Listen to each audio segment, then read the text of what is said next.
Right. Just curiosity. You mentioned the thing about fear, and it keeps arising throughout. I think you're speaking from personal experience throughout your life as well.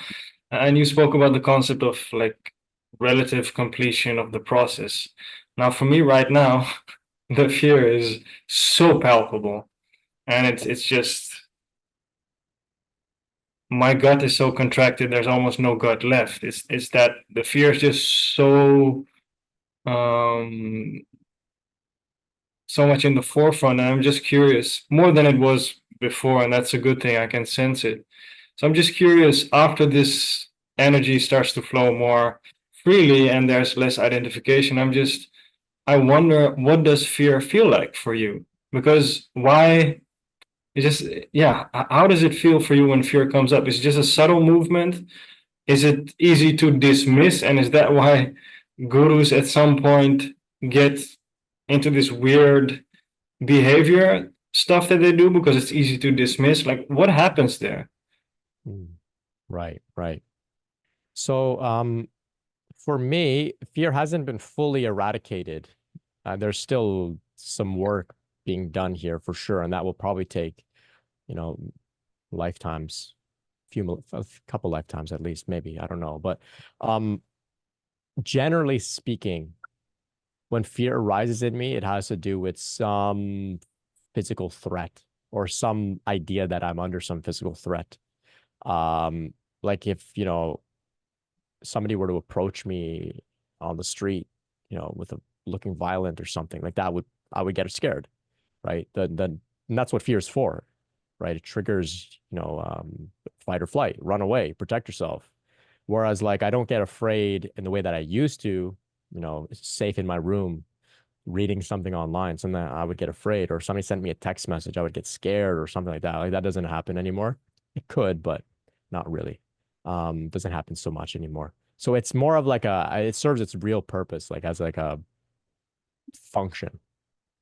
There's general, maybe you could say anxiety or reluctance or hesitation.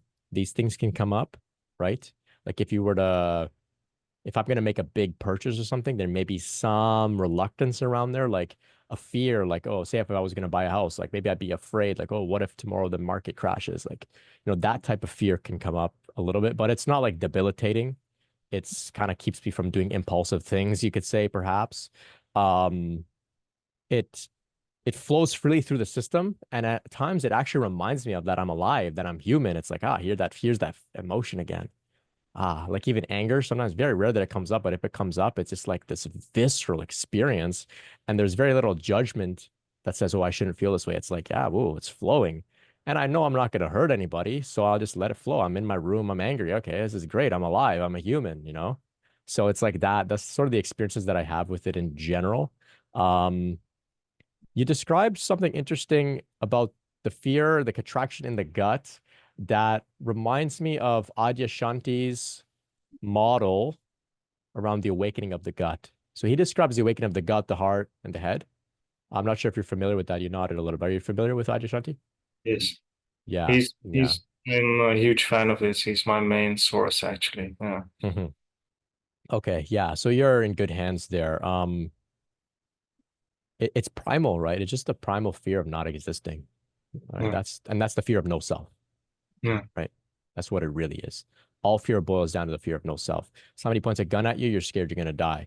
Somebody says, meditate, and this fear comes up, you're scared that you're going to see through this identity of me, my I, and that is a death, and you're scared. It's the same fear. So we just work with it, chew on it. Eventually, it bottoms out, and then you're just That's what he says yeah. basically. He calls it the end of fear. And I don't hear you speak in those terms, which sparks my curiosity. Mhm. Yeah, yeah. Um, it's I don't see it as black and white. And if you look at the Buddhist models as well, there is there's 4 degrees of enlightenment. So even after stream entry, where you realize that there's no permanent sense of self, the ego, you realize that's not a thing. Stream entry is just the beginning, and there's still fear there. There's still attachment. There's still ill will. Desire is still there as well, despite having that realization. And then there's like I said, there's two more stages after that, which fear still arises from time to time as well. Ill will, desire still arises. Then there's the final state of being an arahant, which they would say, all of that stuff has been worked out. So it is on a it's on a spectrum. So even after you have the realization of no self, even after this sort of ego death, these types of experiences happen, the nervous system still has some momentum that needs to be exhausted out over time and with practice and with meditation practice. So I still meditate solely to do this work, solely to process those what's the word? Historical narratives that I'm still clinging to or still have momentum that needs to be burned up. Karma still needs to be burned up. Yeah.